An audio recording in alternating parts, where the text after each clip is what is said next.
প্রাণ বাঁচাতে বহু আতঙ্কিত মানুষ শেষ সম্বলটুকু নিয়ে ধুলিয়ান থেকে বৈষ্ণবনগরের পারলালপুর কালিয়াচকে পালাচ্ছেন।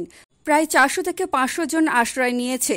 কেন এভাবে মহিলাদের এক কাপড়ে এক জেলা ছেড়ে অন্য জেলায় আশ্রয় নিতে হবে?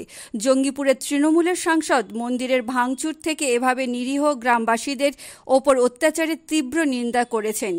বলেছেন, এ জিনিস বরদাস্ত করা যায় না। সবাই মিলে আবার মন্দির গড়ে তুলব, শান্তি সম্প্রীতি ফেরাবো। শুনে নেব তাদের কথা।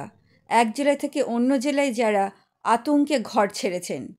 বলছে কি মোদি পাস করেছে, বিল পাস করেছে, তো হিন্দুকে একটাও টিকতে দিব না, হিন্দুকে ঝুড়ে ফেলে দিব, হিন্দুকে লাহাজানি করব, হিন্দু ঘর পুরা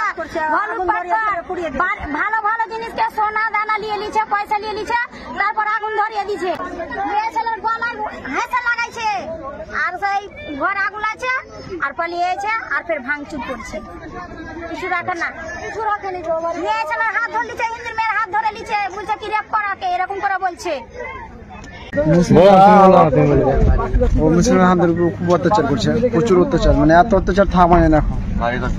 বাড়ি ঘর সব পুড়িয়ে দিয়েছে, আগুন লেগে দিয়েছে। যে কেউ একটু করছে আর শক্তিশালী দেখা দিয়েছে, ওরা মারধর করে কাটে ফেল দিচ্ছে। পুলিশ প্রশাসন আসছে, মাঝে মধ্যে পালিয়ে যাচ্ছে। পুলিশ সবাইকে তাড়িয়ে দিচ্ছে, বাড়ি ঘর সব আগুন লাগিয়ে পুড়িয়ে দিয়েছে। কিছু নাই, বাড়ি ঘর থাকার মতন জায়গাও নেই, এমন অবস্থা করেছে আমাদের। মুসলমানের ছেলেরা আমাদের মেয়েদেরকে নিয়ে টানাটানি করছে। আমাদের মেয়েদের আমরা মান সম্মানে বাঁচাতে চাইছি, আপনাদের কাছে আবেদন করছি, আপনারা বাঁচাতে। বাড়ি ঘর ভেঙে দিচ্ছে, কিছু হ্যাঁ বাড়ি কালী মন্দির আমাদের ওখানে বিনয়বাবু মোড়ে 4 নম্বর ওয়ার্ডে এখানে আমরা এসে যা দেখতে পেলাম, আমাদের মায়ের মতো বয়স্ক মায়েরা আজকে কাঁদছে, সুরক্ষিত দিতে পারছে না।